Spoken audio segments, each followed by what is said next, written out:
problem 11.21. As you can see, we will only solve part A today, and then we will jump to McCabe-Thiele method. Now, mixture of toluene, again system of benzene and toluene, it is distilled in a column to give a product of 95 mole percent benzene and a waste of 5 mole percent benzene. So everything is given, just like the example.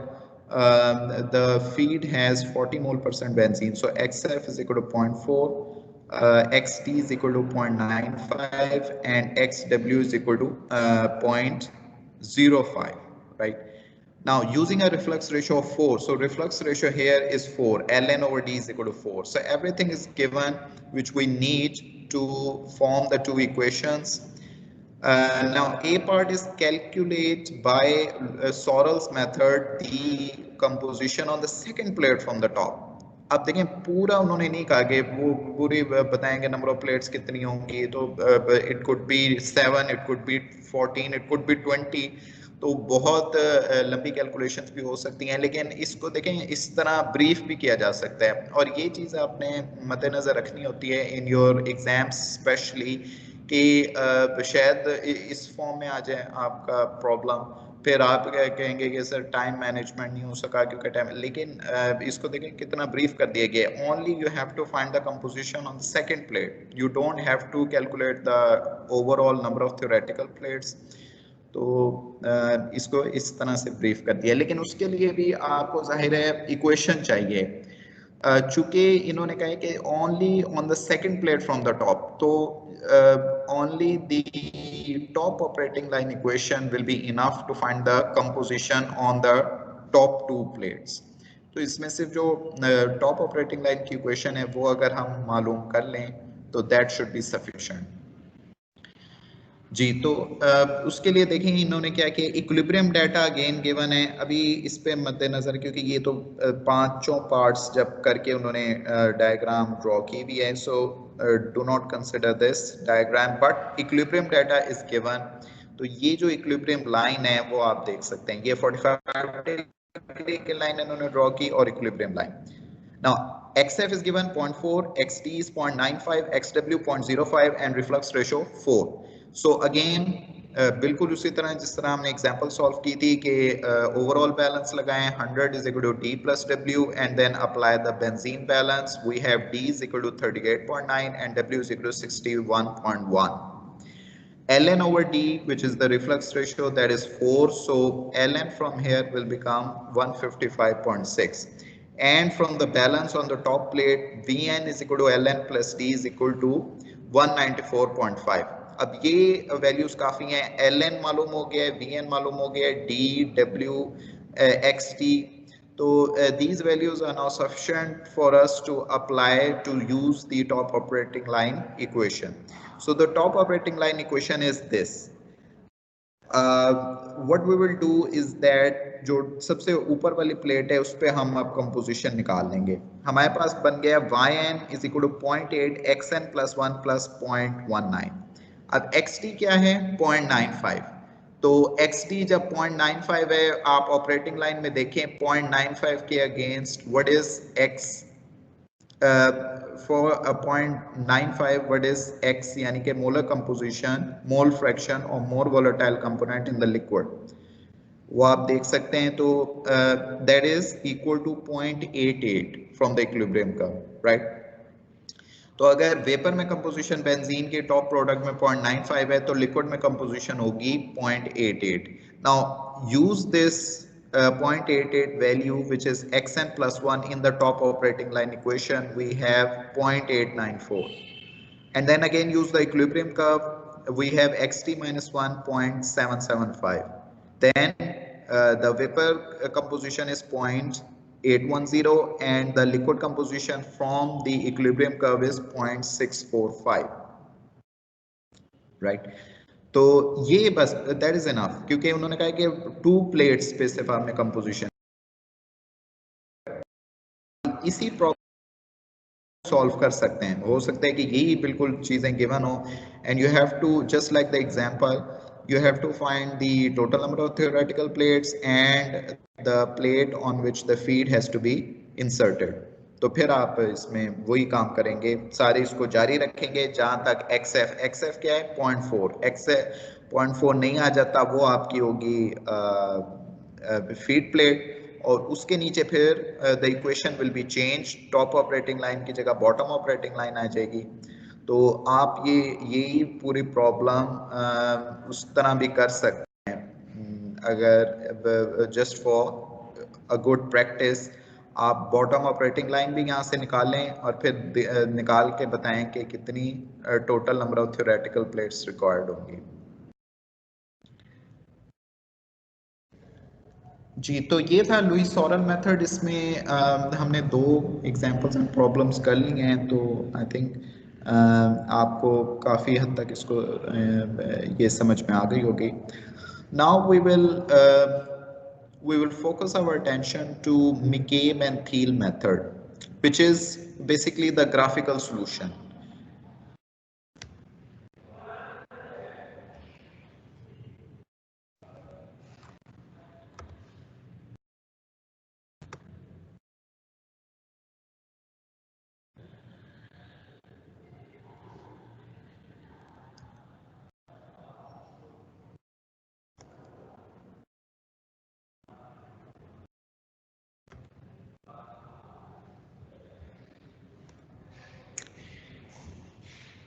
Okay, so now the method of McCabe and Thiel.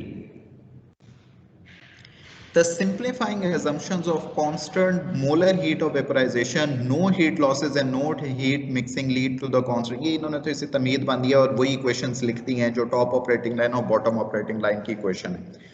अब ये क्या, these equations are used in the Lewis-Sorel method to calculate the relation between the composition of the liquid on the plate and the composition of the vapor rising to that plate. Now what McCabe and Thiel did, McCabe and Thiel pointed out that since these equations represent straight lines connecting yn with xn plus 1 and ym with xn plus 1, they can be drawn on the same diagram as the equilibrium curve to give a simple graphical solution for the number of stages required. तो ये यहाँ से एक चीज वाजे हो रही है, देखें y is equal to mx plus c, दोनों इक्वेशंस वही हैं, y is equal to mx plus c, यानी कि इक्वेशंस ऑफ स्ट्रेट लाइंस।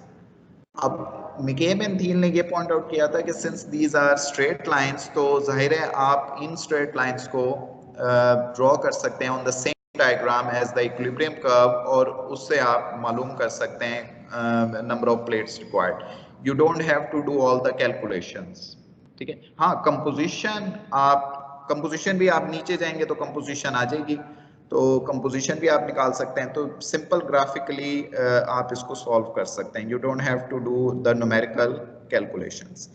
अच्छा, तो कैसे, लेकिन उसके लिए आपको क्या चाहिए, you have to draw the 2 operating lines, और ऑपरेटिंग लाइन ड्रॉ करने के लिए आपको मालूम है कि 2 पॉइंट्स आपको चाहिए होते हैं, जैसे हमने मालूम किया था theta L1 Hg1 and theta L2 Hg2, तो 2 पॉइंट्स, या फिर आपको स्लोप चाहिए होती है, जैसे था कि थीटा L1 Hg1 मालूम हो जाए और स्लोप यानी कि CL L dash over G dash वो मालूम हो जाए, तो we can draw the line. तो इन दोनों लाइंस पे ड्रॉ करने के लिए you need xn plus 1 and yn, ये दोनों है ना आपके पास y और x, तो y और x की वैल्यूज मालूम होंगी, 2 पॉइंट्स मालूम होंगे, या कम से कम स्लोप भी मालूम हो जाए। स्लोप क्या है, ln ओवर vn और lm ओवर vn, तो स्लोप मालूम हो जाएगी या 2 पॉइंट्स मालूम हो जाएंगे, एक उनमें से पॉइंट मालूम हो जाए, then we can draw these lines on the same diagram and solve the problem. अब वो पॉइंट्स निकालने हैं, वो कैसे निकालते हैं ये देखें। आगे वो कहते हैं if xn plus 1 is equal to xd in equation 11.35, then yn is equal to ln over vn xd plus d over vn xd is equal to xd। अब उन्होंने रिप्लेस कर दिया है xn plus 1 को xd से। जब xn plus 1 xd से replace हो गया तो आपके पास जो yn है that is also equal to xd, so we have 1 point। 1 point क्या हो गया कि xd, and this equation represents a line passing through the point yn is equal to xn plus 1 is equal to xd, right? क्योंकि आप देख लें कि अगर एक्स टी यहाँ पे हम कॉमन ले लेते हैं तो L N over V N plus D over V N, L N plus D is equal to V N, so we have X T into V N over V N which is equal to 1, so Y N is equal to X T. अगर हम X N plus one X D बना दें तो फिर Y N equal हो जाएगा x D के। So one first point is x D, ठीक है, ये एक पॉइंट हो गया। सेकंड पॉइंट के लिए हम अगर एक्स एन प्लस वन को 0 पुट कर दें तो फिर आपके पास सिर्फ दूसरी टर्म रह जाएगी, यानी कि D X D over V N. So then Y N is equal to D X D over V N, giving a second easily determinant point. तो आपके पास दोनों पॉइंट कौन से हुए, X T and 0 D X D over V N. We can easily draw the top operating line with the help of these 2 points। और देखें यही इन्होंने इस एग्जांपल में भी किया है जो हम अभी सॉल्व करेंगे आगे। ये देखेंगे ये टॉप ऑपरेटिंग लाइन, इसमें आप देख सकते हैं कि here it is X T, ये जो लास्ट पॉइंट है, and here it is 0 dxd over vn। dxd over vn की वैल्यू 0.2 आती है, वो हम जब सॉल्व करेंगे तब आपको के सामने आ जाएगा। तो ये हमारे पास दूसरी लाइन है। तो this is the initial point, this is the final point, आपने इन दोनों को मिला दिया and we have the top operating line, right. अच्छा, अब bottom operating line. From the bottom operating line equation, if अब पहला उसने यही किया है कि X N plus one X D वहां पे पुट किया था, यहाँ पे if we put X N plus one is equal to x W, then we have this, and again xw अगर कॉमन ले लें तो we are left with ym is equal to xw। so it follows that ym is equal to xw, तो आपके पास पहला point आ गया which is xw। अच्छा, दूसरे पॉइंट के लिए अब देखें हम दोनों काम कर सकते हैं। ये भी कर सकते हैं जो हमने टॉप ऑपरेटिंग लाइन के साथ किया था कि हम xn प्लस वन को 0 पुट कर दिया था। यहाँ पे हम xm प्लस वन को 0 अगर पुट करते हैं तो फिर आपके पास दूसरा पॉइंट क्या आएगा, 0 and minus w xw over vm, ठीक है। तो उससे भी आपकी लाइन ड्रॉ हो जाएगी। लेकिन दूसरा उन्होंने कहा है कि स्लोप से कैलकुलेट कर लें, lm और vm तो हो गई, तो lm ओवर vm के स्लोप पे आप इसको ड्रॉ कर दें और इसको ले जाएं अप टू जो W ओवर वी, मतलब कि जितना भी आगे आपने लेके जाने ले जाएं बेसिकली, तो जहां पे वो इंटरसेक्ट करेगा वहां से आपके टॉप बॉटम ऑपरेटिंग लाइन का जो प्रोसेस है वो शुरू होगा ना। तो ये इन्होंने किया, मतलब कि आपके पास दो तरीके, और तरीका जो बॉटम ऑपरेटिंग लाइन के लिए इन्होंने किया है कि एक पॉइंट कर लिया xw और स्लोप कर लिया। यही काम आप ऊपर भी कर सकते थे कि xt एक पॉइंट हो गया और दूसरे आपने स्लोप से निकाल लिया ln ओवर vn। अच्छा, इसमें जो दूसरा अगर हम तरीका यूज करेंगे, यानी कि एक पॉइंट हो गया xw, दूसरा पॉइंट हो गया 0 minus w over vn, minus w xw over vm, तो आपके पास जो दूसरा पॉइंट होगा ना वो माइनस में लाया करेगा, यानी कि आपका जो वर्टिकल एक्सिस है y एक्सिस, उसमें जो नीचे वाला x इज इक्वल टू 0 से नीचे कहीं पे लाया करेगा, उसको आप एक्सटेंड कर दें तो अगेन बॉटम ऑपरेटिंग लाइन तो ड्रॉ हो जाएगी। तो आप ये दोनों काम कर सकते हैं, यानी कि मैं जो कहना चाह रहा हूँ वो ये है कि यहाँ से आपके पास xw तो आ गया, दूसरे के लिए आपका minus w xw over vm जो है वो यहाँ पे कहीं पे लाई करेगा, it will lie somewhere here, क्योंकि ये है ना y एक्सिस, तो ये नेगेटिव y एक्सिस में यहाँ पे जाएगी। तो यहाँ से आप फिर इसको ड्रॉ करें और इसको एक्सटेंड करते हुए कहीं पे भी ले जाएं। बेसिकली तो हमारे पास जो पॉइंट ऑफ इंटरसेक्शन है that is the point that is important, क्योंकि उसके बाद हमारा जो ट्रांजिशन है वो शुरू होता है कि from top operating line to bottom operating line. तो ये एंड कहीं पे भी हो जहां पे ये इंटरसेक्ट कर रही है टॉप ऑपरेटिंग लाइन पे, that is the point of interest.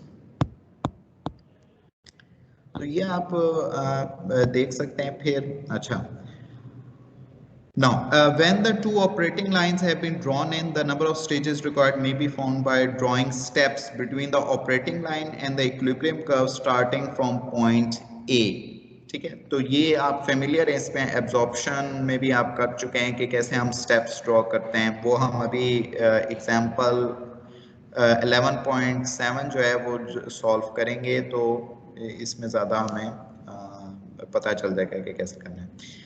Now this paragraph is also very important क्योंकि ये आपको इस मेथड की limitations बताता है. This method is one of the most important concepts in chemical engineering available to the solution. जो आप देख चुके हैं मास ट्रांसफर में भी, लीचिंग में भी था, एब्जॉर्प्शन में भी था, तो this is a very important concept कि आप ऑपरेटिंग लाइंस हैं वो ड्रॉ कर लें और उनके जरिए ट्रेज या प्लेट्स निकाल लें. Now the assumption of constant molar overflow is not limiting since in very few systems do the molar heats of vaporization differ by more than 10%. ये जो हमने assume किया है कि ऊपर वाले जो रेक्टिफाइंग सेक्शन है उसमें Ln और Vn कांस्टेंट होगा और जो स्ट्रिपिंग सेक्शन है उसमें Lm और Vn कांस्टेंट होगा, वो क्या कह रहे हैं कि that is not limiting to only a few systems. तमाम बेशतर सिस्टम्स में ये अप्लाई किया जा सकता है क्योंकि मोलर हीट्स ऑफ वेपोराइजेशन में ज़्यादा फर्क नहीं होता. ठीक, the method does have limitations. अब लिमिटेशंस पे आ जाएं तो दैट इज इम्पॉर्टेंट कि ये कहाँ यूज करना है और कहाँ नहीं करना.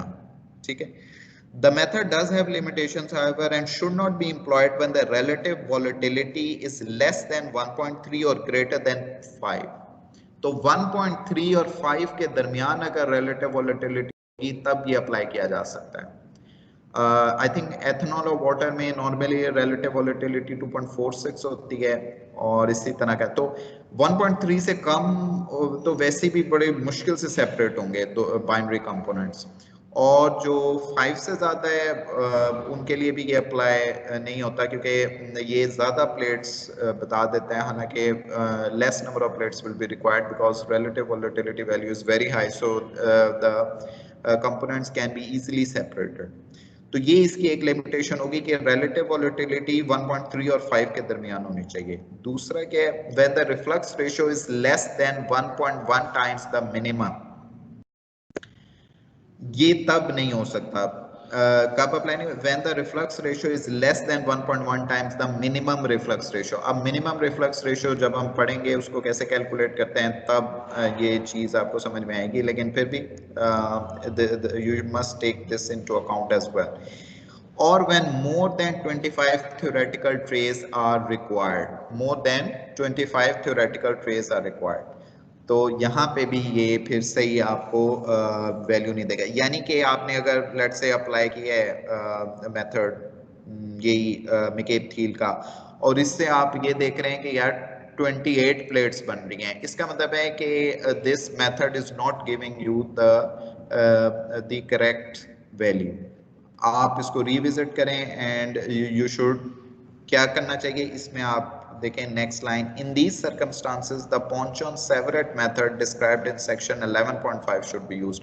सो इन दिस सिनेरियो जब आपके पास जो टोटल नंबर ऑफ प्लेट्स हैं वो एक्सीड कर जाए 25 में, then you should shift to Ponchon-Severett method which will be discussed later on.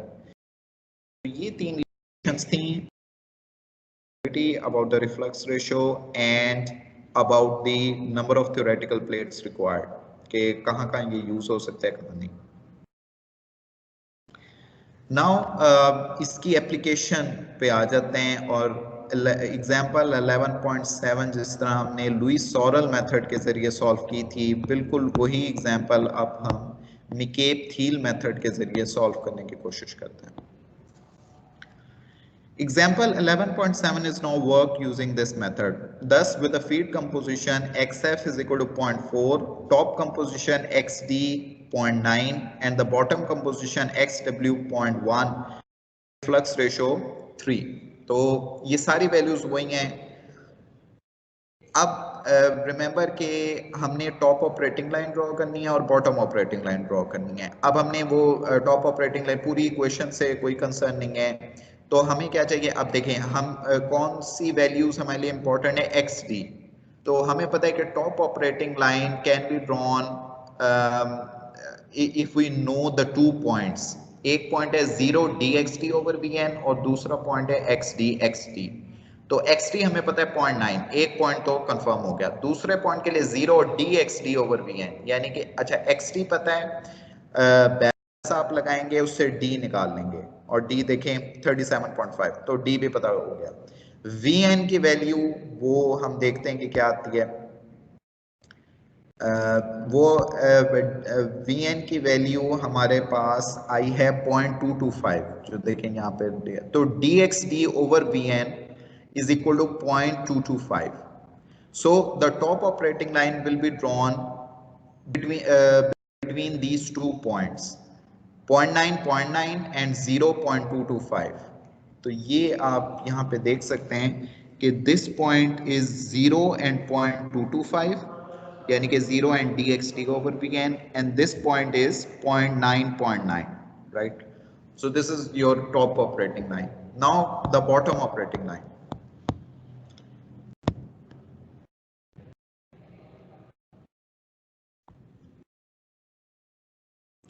For the bottom operating line, इन्होंने लिखे कि इक्वेशन है, एंड हमें एक पॉइंट तो पता है xw यानी कि 0.1, this is 1 point, and second point के लिए हम स्लोप निकाल सकते हैं। स्लोप है 1.415। तो स्लोप जैसे कि आपको मैंने बताया था कि किस तरह आपने 1.415 means dy by dx is equal to 1.415 over 1, यानी कि आप y पे 1.415 जाएं और x पे 1 जाएं, फिर 1.51, तो इस तरह you will get 2 or 3 points. You can join these two, make the bottom operating line. या इसमें ये भी कर सकते हैं आप यहाँ पे कि ये जो क्वेश्चन है WXW ओवर VN, ये जो 0.042 है, माइनस 0.042, ये भी पॉइंट बन सकता है, यानी कि 0 एंड माइनस 0.042। तो ये आप ये जो पॉइंट बनेगा ये बनेगा 1 2 3 थर्ड क्वाड्रेंट में, तो वहां से आपके पास 2 पॉइंट्स बन जाएंगे, उसको आप एक्सटेंड कर लें। सो आप स्लोप भी यूज कर सकते हैं, और बिल्कुल इसी तरह जैसे यहाँ पे था dxt ओवर vn का, इसी तरह यहाँ पे minus W X W over V M का जो पॉइंट है, यानी कि 0 एंड माइनस 0.042, उससे भी आप ड्रॉ कर सकते हैं, कोई फर्क नहीं पड़ेगा। इसमें बुक में इन्होंने इसको मेंशन ही नहीं किया, बट जाहिर है लॉजिकली कोई फर्क नहीं पड़ेगा। I have tried it my self. तो ये मतलब ये स्लोप से भी मालूम कर सकते हैं, और just like the top operating line दोनों पॉइंट्स भी निकाल के कर सकते हैं। तो ये आपके पास आ गई बॉटम ऑपरेटिंग लाइन, यानी कि इन्होंने ये बॉटम पॉइंट लिया 0.1 और 1.415 की ये स्लोप है, ये आपने ड्रॉ कर दी, और ये कहाँ तक एक्सटेंड की, up to the top operating line. अब आपका काम बड़ा आसान है, आपने क्या करना है कि यहां से आपने शुरू करना है 0.9 से, यहां से लेके गए। अब इन द लुइस सॉरल मेथड हम बस जहां पे इक्विलिब्रियम कर्व को ये इंटरसेक्ट कर रहा था, उससे आप नीचे चले गए थे और x की वैल्यू निकाल ली थी 0.79, फिर हमने इक्वेशन को यूज किया, y की वैल्यू निकाली, फिर नीचे गए x की, फिर इक्वेशन से y की, फिर नीचे गए x की।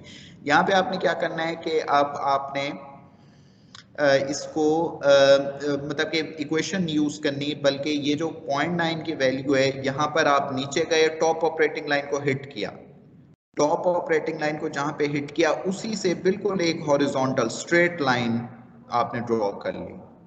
फिर यहां से आपके पास y की वैल्यू आ गई, यानी कि mole fraction of more volatile component in the vapour phase. फिर आप नीचे गए उस वैल्यू से, और आपके पास x की वैल्यू आ गई, mole fraction of more volatile component in the liquid phase.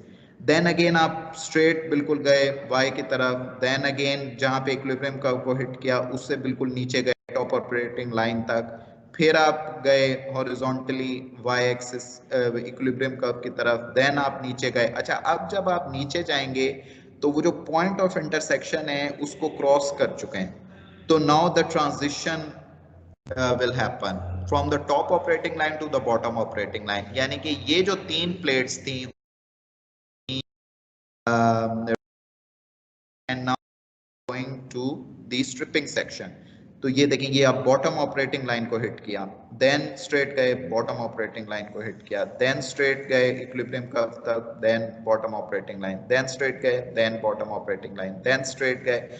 और जब अब आप हिट करेंगे बॉटम ऑपरेटिंग लाइन को तो वो हिट नहीं होगा क्योंकि ये 0.1 से भी नीचे है, दिस इज 0.048। सो यहाँ पे हम अब इसको फिनिश कर देंगे and we have just like the Lewis Sorrell method ended up with 7 theoretical plates।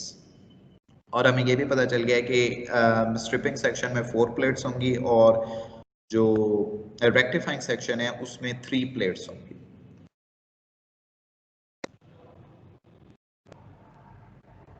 तो इसमें ना ये इस चीज का ख्याल रखना होता है कि we have to draw straight lines straight to the equilibrium curve, then the straight vertical line to the top operating line, straight to the equilibrium curve, then straight to the vertically to the top operating line and then to the bottom operating lines।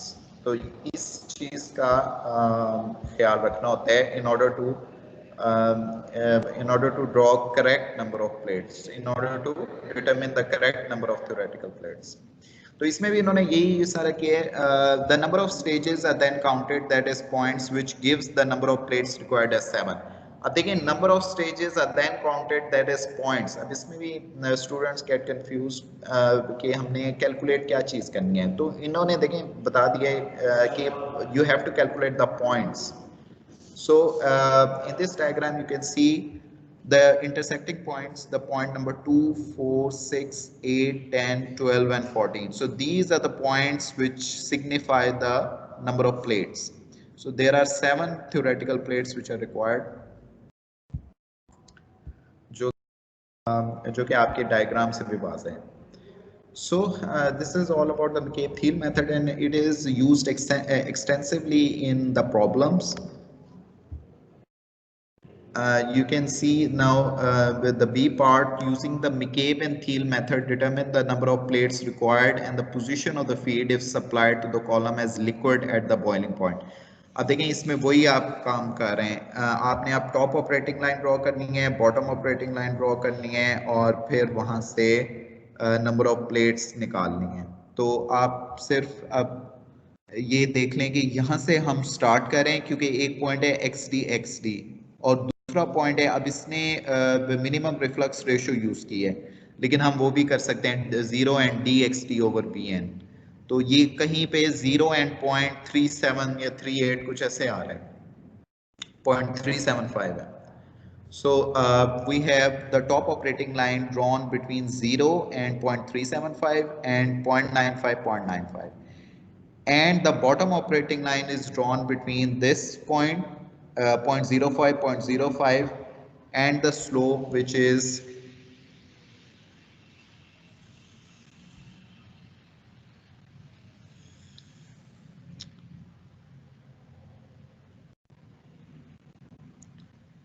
slope will be determined by LM over VM। तो इसमें इन्होंने reflux ratio के जरिए किए हुए हैं। तो ये आपके पास है लाइन। तो फिर आपने क्या किया कि अगेन यूजिंग द आप स्ट्रेट गए 0.95 से इधर, फिर top operating line, then going straight, then top operating line, then to the equilibrium curve, top operating line, equilibrium curve, top operating line. यहाँ पे आपके पास ट्रांजिशन आ गया because XF is equal to 0.4 के बाद ये ट्रांजिशन आ गया है। तो आपके पास ये इसलिए बड़ा अजीब है क्योंकि आपके पास ऑपरेटिंग लाइन ये दो इसमें ड्रॉ की हुई हैं, क्योंकि देखें ई पार्ट भी सॉल्व किया हुआ है ना यहाँ पे, ई पार्ट में the feed is passed in and using the same reflux ratio, so E भी इसी पे सॉल्व किया हुआ है। वरना अगर आपके पास ये मतलब कि खिचड़ी सी बनी हुई है, अगर ये ना हो तो it's you can see it easily. इसको अगर आप एक ही को फॉलो करेंगे 2 dash 3 dash, then we have 4 dash, then 5 dash, then we have 6 dash and then जो XW है उससे नीचे चीज चली जाती है। तो 6 plates are required here। तो in the next lecture we will do another problem regarding this McCabe-Thiele method and then हम वो दूसरी equation भी देखेंगे जिसमें आपके पास रिफ्लक्स रेशियो आ जाती है. Instead of this ln over Vn, we will use the reflux ratio in the top operating line equation.